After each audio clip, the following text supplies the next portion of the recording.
a lot of Korean people believe. This leads to so many misunderstandings, and that is a sign that you should probably not be with this person. Because, hey everyone, so in today's video, I'm going to be talking to you about dating in South Korea. So I thought I would share with you guys everything that I know about dating in Korea, as well as some of the more common culture differences, and also some red flags that you should look out for as well. Granted, a lot of this is going to be based off of my experiences, my observations, as well as comments that friends have made to me as well. Please keep in mind that not every comment I make in this video is going to apply to every single Korean person. We all have different experiences, I get that, so just be mindful watching this video. So the first thing that comes to my mind when you're dating is, how do you meet people? Like, how do you go out and find people to even date in the first place in South Korea? Blind dates are really common in Korea. Like, no one thinks anything of it. It's not negative. It's not weird to meet someone through a blind date. Not everyone, but I do feel like more so than in the United States, a lot of Korean people like really want to be in a couple. In South Korea, I think people are just very honest about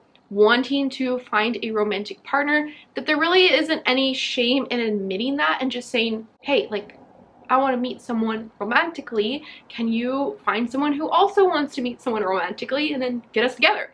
Blind dates can be set up by your friends, but they can also be set up by family members. But if they're set up by your family members, it tends to have more of a serious vibe to it.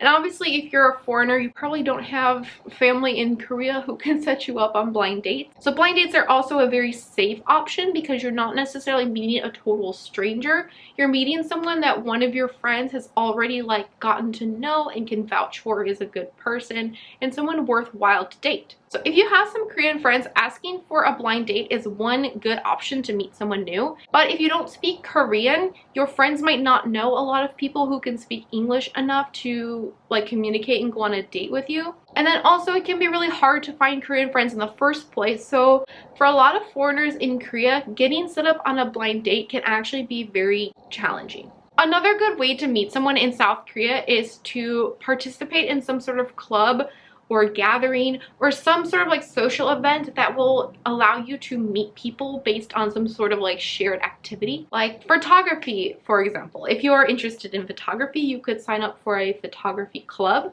and by participating in this club you will meet other Korean people in that class, and then through that you can get to know new people and potentially find someone that you're interested in. Honestly, I think between blind dates and these clubs or group activities, these are the two main ways that Koreans will meet someone for dating purposes. But again, for foreigners, there's that challenge of, in order to join some of these groups, you probably need to know some Korean. Not all of them. Like, I know a lot of people who have participated in like sports clubs, and you don't really need to know a ton of Korean to get by in that. But if you don't know Korean very well, and the people in that club or activity don't really know English, you're not going to be able to communicate with anyone on a deep level that, like, even if you were interested in someone, there would be communication problems. The amount of clubs and activities that you can do may be limited off of your Korean ability as well. Unfortunately, as a foreigner in Korea, the language barrier can be a huge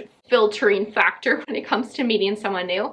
Because even if you do speak Korean, you'd have to speak Korean really well to have a good relationship with someone in Korean. Also, another problem you might find is you could ask your friends for a blind date, but your friends might not know anyone who can speak English well enough to communicate with you. So your opportunities as far as finding a blind date can also be very limited. You also might be wondering, is it normal to approach strangers on the street for a date? Like, will guys approach you on the street, at a cafe, in a bar, wherever? A few years ago, I would have just said, no, it's not gonna happen. But now I'm kind of like, yeah, sometimes. Most often as a foreigner, if someone approaches you on the street, you can kind of assume that for the most part, they might not have the best intentions, because it's just not normal to approach people on the street here. But I am starting to hear more so from some of my Korean friends that they've been approached in public and actually have gone out on dates with people like that. And I know in a couple situations this actually led to a relationship. So I do think that might be changing, or it might happen a little bit, but it's like a really little bit. My best advice to you guys is, if you come to South Korea and someone approaches you on the street, take it with a grain of salt because 9 times out of 10 they're probably a weirdo. Another way you might meet someone in South Korea is potentially through your workplace, although I wouldn't really advise that or encourage you to date around in your workplace because it's gonna be awkward for you when if the relationship doesn't go well, if you break up. Wherever you are in the world, we sometimes meet people at work that we're interested in and it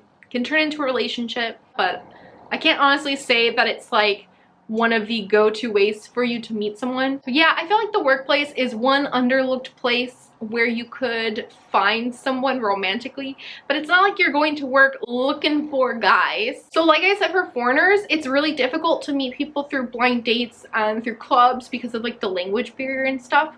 But one really big way that foreigners and Koreans will meet each other is through language exchange. From a foreigner perspective, you think you're going to language exchange to exchange language. It's more or less a social group, and I feel like you put people in a social group and all the single people are like, ooh, like let's check out all the fishies here, like, ooh, that girl's cute, like that guy's cute. Like, so if you're really interested in language learning, I don't know if you're going to meet the best language exchange partner at a language exchange in Korea.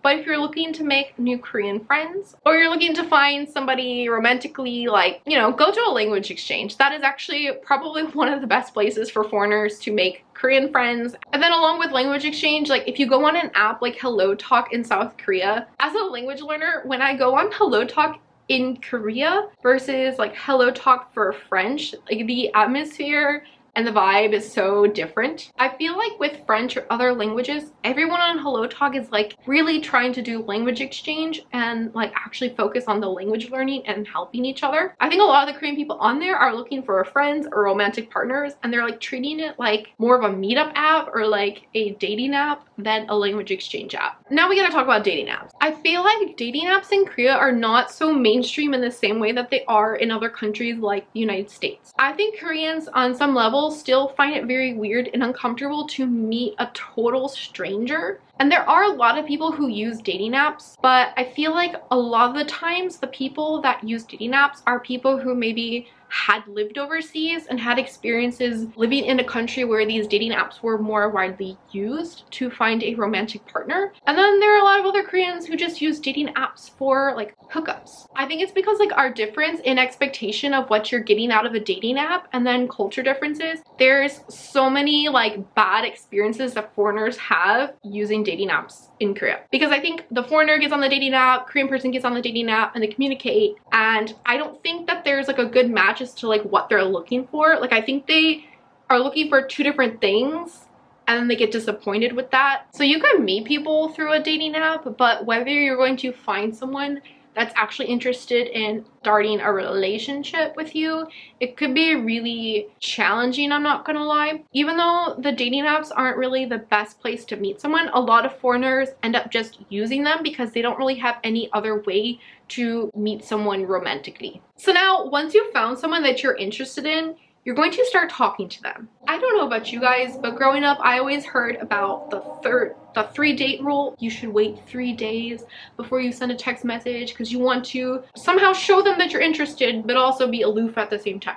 But in Korea, if you're interested in someone, like you just message them right away. I think because Korean culture is just like 빨리빨리, like they don't have time to play this whole like waiting. A really easy way to know if someone's interested in you from the way they're texting is if they say things to you like, I just had lunch, how was your lunch? I just got home from work, how was your day at work? If someone is texting you those kinds of messages throughout the day, that person is probably interested in you. If you're texting someone, they're texting you back, you both seem interested in each other, the next thing obviously that happens is you're probably gonna go on your first date. In Korea, when you go on those first few dates with someone, there are so many culture differences that go into that experience that I feel like people do not talk about enough. Also, I think because of those culture differences, there tends to be a lot of misunderstandings between Koreans and Westerners when it comes to dating. In the United States, I feel like especially like in media, TV shows, movies, we always see this concept of a goodnight kiss. The guy takes the girl out, they go somewhere, they have a really nice date, and then they come home at the end of the night and he brings her to the doorstep of her house and then he kisses her goodnight. So while in the United States you might kiss someone as early as your first date, in Korea you're probably not going to kiss someone until you are officially boyfriend and girlfriend. I think this leads to so many misunderstandings between Koreans and foreigners. If you're a foreigner and you're used to kissing someone on the first date and you kiss a Korean person, you might think that this relationship is going somewhere. But for Koreans, I feel like if you kiss someone before you are boyfriend and girlfriend, it just means one of two things to them. One, you guys aren't serious and this is just going to be a physical relationship. And I think this tends to be the most common situation foreigners find themselves in, is they meet someone that they don't realize is wasting their time, isn't that seriously interested in them. They might kiss them because they're like, yeah, things are going great, you know, I like them, I kissed them, you know, that's normal. But the Korean person might be like just looking for a good time. Kissing and not being in a relationship is just kind of like par the course for a physical relationship. Unless you really talk to the person, you might not even realize until like later, as all of the misunderstandings build up and you finally figure out like what they're looking for. And then this is where it gets confusing. If you are seeing someone who is seriously interested in a relationship with you and you kiss them, a lot of Korean people believe that's when you become boyfriend and girlfriend. This has happened to so many foreigners that I know where they're like, yeah, this is going well. They kiss them and then they find out later that their partner is going around telling people that that's their girlfriend. And they're like, wait, what? We didn't define the relationship. Like, I did not talk to you about where this relationship is going and you're just telling people I'm your girlfriend now. So if someone's trying to kiss you or put the moves on you and you're not officially a couple, you can probably assume that they might be more interested in a physical relationship. I will say though that Koreans do put on a lot of public displays of affection, but how they publicly show their affection versus how we probably show our affection like in the US and in other Western countries is just very different. In Korea, you're not likely going to see people kissing and making out in public. I have personally seen on one occasion a Korean couple making out in public in the middle of the day. They were definitely like teenagers because they were in school uniforms and they were making out in front of the real estate office, like right next to this bus stop. Actually, the real estate agent came out from their office and scolded them and told them to stop. I can see you through my window. I don't want to look at you guys making out. Stop. This is a public place. Maybe if you go to a bar or something like that, you're gonna see like drunk, sloppy people maybe making out with each other. Like, that's a different story. They do, on the other hand, show a lot of affection through like patting. You'll see like guys patting girls' heads like this, like rubbing, like little massages on the shoulders. There's more of this like affectionate touching rather than, I would say, sexual touching. Then I don't know if you guys are curious about this, like who pays for the date. And I feel like in Korea it's pretty similar actually to the United States and like Western countries. I feel like often like the guy is asking the girl and then he will maybe pay for the date, but people aren't really assuming that the guy is going to pay. I think there are definitely people who still assume the guy will pay, but I think more and more people do feel like you should share the burden of dates in general. Kind of like the unspoken rule is he'll pick up that first bill for you, but then you move somewhere else like a cafe. And then when you go to the cafe, it's considered good manners to pay for like everything at the cafe for you and him as well. So like that time period between when you meet someone and like you guys have interest in each other and when you actually become an official couple, it's like essentially the time period where you're just like considered talking to someone. In Korea, it's called a sum. Now in the United States, you might go on several dates with someone throughout like a few months before you become an official couple. And during that time period, it's really normal for people to go on dates with other people. But in Korea, if someone is interested in you and they are going on dates with you, then they will not be going on dates with other people and they will expect that you are not going on dates with others as well. But also in Korea, no one is going to spend months going on dates with someone and not be official. So I feel like usually what happens is people will go on like a date once a week for like 3 to 4 weeks and then they become a couple. And I think for a lot of foreigners that seems really fast because they're like, how am I supposed to know like if we're compatible, if I really want to be in a relationship with you? But in Korea, I feel like they just want to quickly form a relationship with you and then get to know you more during the relationship. And I think because of that, it's really common in Korea for people to break up after like 2 or 3 months. So once you are officially in a committed relationship with a Korean person, you can expect a lot of texting. They'll text you a lot of these little things throughout the day, especially in the beginning of your relationship. As you get more serious with someone, I feel like, you know, maybe they get a little bit more lazy. Another thing that's really like popular in Korea is this like couples culture. To be honest with you guys, couples culture stuff that Korea is famous for is largely popular with really young people, teenagers, kids, and people in their 20s, like early 20s especially. Also, not everyone is really interested in couples culture. There are definitely a lot of people who just never were interested in that. I do have to say though, you will see older people doing that couples culture stuff, but I feel like it's a little bit like, it's like little subtle things. And there's a possibility that if you come to Korea, like you might not really experience that at all in any of your relationships. Another difference in Korean culture and Western cultures is it's not really common to meet someone's family while you're dating. So in Korea, you could be dating someone, but you might never meet their family unless you are getting more serious and you're talking about getting married. But at the same time, a lot of people do introduce their partner to their family while they're dating. So it's not like a hard and fast rule that you will never meet someone's family unless you're planning to get married, because in a lot of families, that is actually not the case. Another difference that I've noticed in Korea is I feel like Korean guys tend to be more considerate of their partner. This is where I feel like sometimes the K-dramas are a little bit true. I feel like it's very common for them to do favors for you as like a sign of love. I think it kind of comes from like the collectivist culture where people are like kind of trained from a young age to really focus on the group and make sure that everyone in the group is okay and taken care of. Whereas like in America, guys are there for you, but I think with the like independent culture, everything's kind of like assumed that you can kind of take care of yourself unless you ask for it. But in Korea, I feel like they will do anything and everything for you, even if like you didn't ask for it. For a lot of Westerners, it's like, wow, like they're so nice, they did all this for me. But like at the same time, you've got to remember that in Korea, like that's just normal. Like it's just kind of like the standard, I would say. Also, one really random thing that I wanted to point out to you guys was in Korea, you know, there's this word for like older brother, oppa. Essentially any guy who's like similar in age to you but a little bit older that you have a close relationship with is oppa to you. The thing is, I think that if you speak to a Korean guy in English and you randomly just keep calling him oppa, that's gonna be weird. Some guys might like it, I don't know, but I think a lot of guys would find it weird if you're just speaking English. But if you are dating someone where you speak to them in Korean, then I feel like in that case it is normal to call them oppa and it doesn't really mean anything weird. Now it's time to segue into some of the more serious things that you guys should know about if you're planning to date in Korea. The first one that I have to point out is that some people, not all people, truly fetishize foreigners. There are definitely people who are going to beeline towards you to try and get to know you for just physical reasons. If you're interested in hooking up with someone, like no judgment to you, that's fine. But at the same time, be careful because some of the people who like fetishize foreigners tend to treat them very terribly. And I think because of Western media, and I think that they have come to expect that foreign women are easy or interesting in a physical way. I don't know.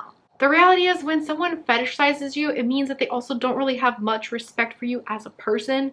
And that can be a very dangerous situation. So just something to keep in mind and to be aware of when you're getting to know people. Because the people who fetishize you, when they see you in a crowd, they are going to beeline towards you and show a lot of interest in you. And you really need to spend that time to like kind of discern, is this someone who's genuinely interested in you? Or is this someone who has some very like bizarre fetish or stereotype about you? Because of the rise of K-pop and K-drama, there are so many people around the world, especially girls, who have a lot of interest in Korean culture and decide to come to Korea to study, to work, like for various different reasons. And the thing is, they know that they are popular. They know there are foreign girls around the world fantasizing about their Korean oppa.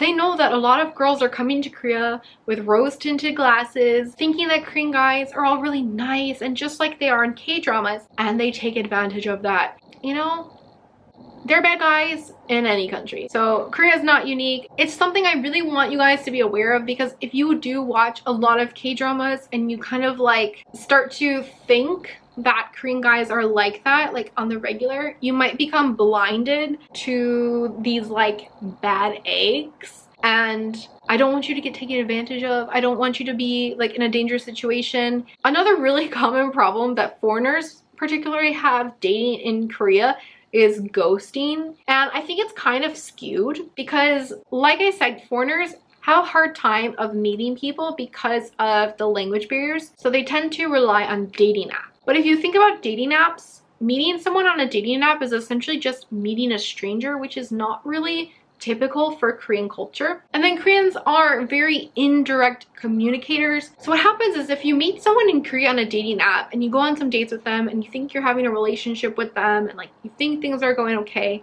this person might ghost on you. I've even seen situations where someone was ghosted on by their boyfriend. I think the reason this seems so common to foreigners in Korea is because of the way they met. The thing is, for the Korean person, they did not meet you through anyone. Like, they met you as a stranger. Koreans tend to be indirect communicators, and they might want to avoid having to actually tell you, I'm not interested in you. So the easiest thing for them to do is to just stop talking to you. There's no way for you to contact them. You don't have any mutual friends. Easy in, easy out. If you had met a Korean person through a blind date, I don't think that they would ghost you. Just keep in mind that in Korea, a lot of people on the dating app are actually just looking for a physical relationship, and it's gonna be a lot harder to find someone who wants an actual relationship. Also, like, a really weird aspect about dating in Korea is that I feel like there are a lot of Korean people who are like desperate for marriage. Like, I think that's the best way I can put it. We have this pressure in the United States as well,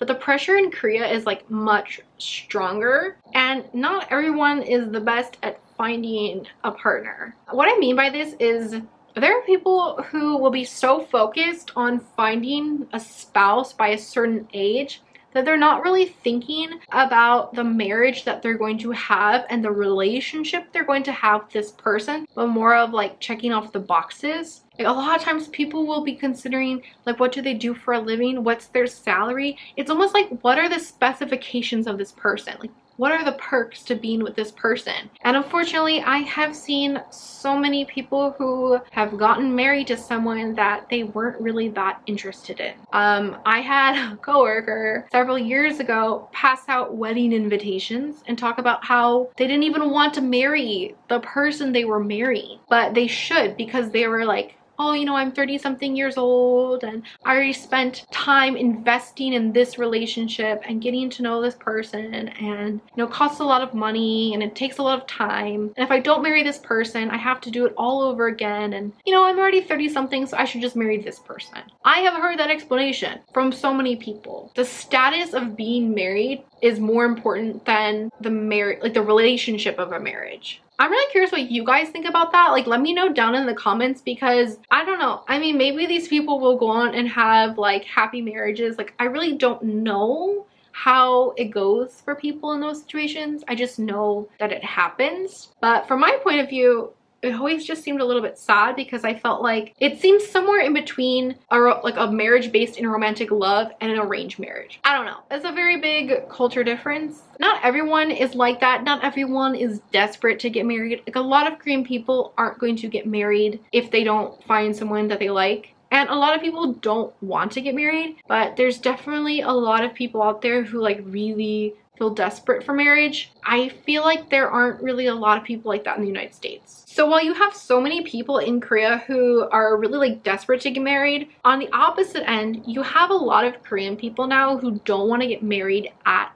all. In Korea, like, the gender wars are kind of pretty strong right now, where a lot of men and women are disagreeing on so many different things about life, society. It's a really big, encompassing topic that I'm not going to get into in this video, but a lot of people are choosing to not get married because of what is expected of them in marriage. So even though Korea has grown and changed rapidly in a short period of time, the concept of marriage in Korea hasn't really caught up with where society is at, and a lot of people are choosing not to get married because they are looking at what is expected of a guy or a girl in a marriage and they just don't want it. every woman, every guy is kind of expected to do the same thing. Like, I feel like in the United States and in a lot of Western countries, there is no standard for what a marriage should be anymore, because there's just so many different types of marriages now. You have people who are divorced, you have people who are remarried, you have like step siblings, there's same-sex marriages, there's stay-at-home moms, there are working moms, there's stay-at-home dads,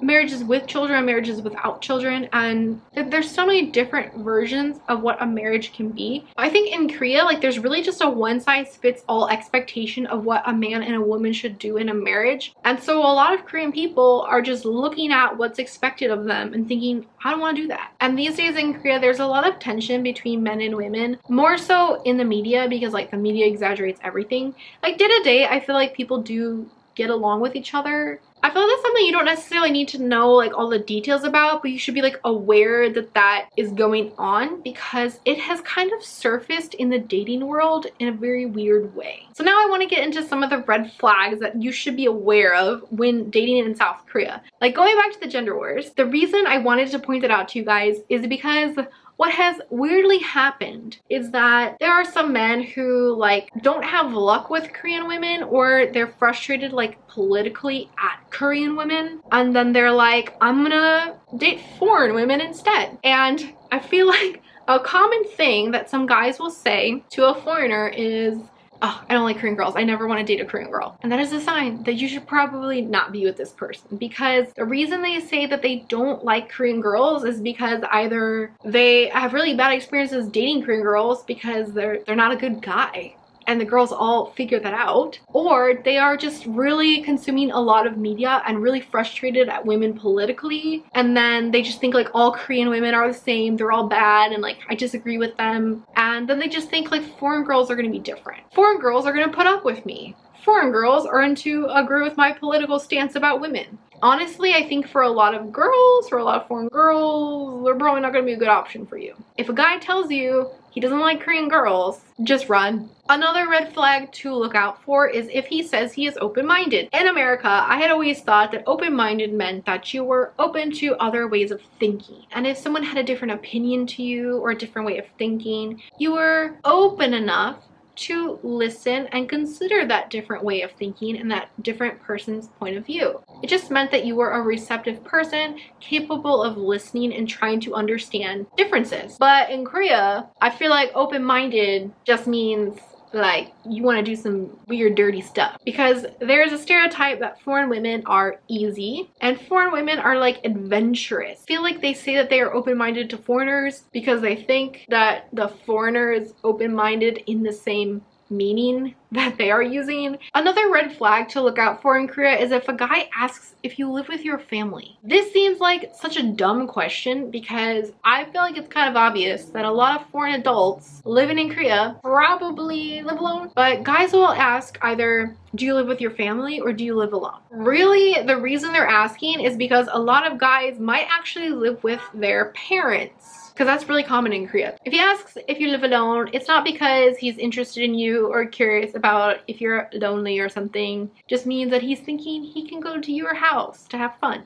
Another red flag to look out for is if he says he doesn't have cacao, or he offers to give you his line information. Because in Korea, everyone uses cacao. There's no way this person is going through life in Korea without having a cacao account. The reason they would tell you they don't have cacao or offer to exchange line with you is because they probably have a wife or a girlfriend. And if they exchange cacao with you, then they might see those cacao messages in their phone. But if they can message you through line or something else, they can like hide that from their partner. So if someone tells you that they don't have a cacao account or they want to exchange line with you, like 99% of the time, I would say that person is cheating on someone and they're messaging you on the down low. Alright, you guys, I feel like that's everything I can possibly say about dating in Korea. If there was anything that stood out to you as particularly interesting or something that you weren't expecting to hear about dating in Korea, please comment below. I'm curious to know your thoughts on the topic. Otherwise, I will see you guys in my next video.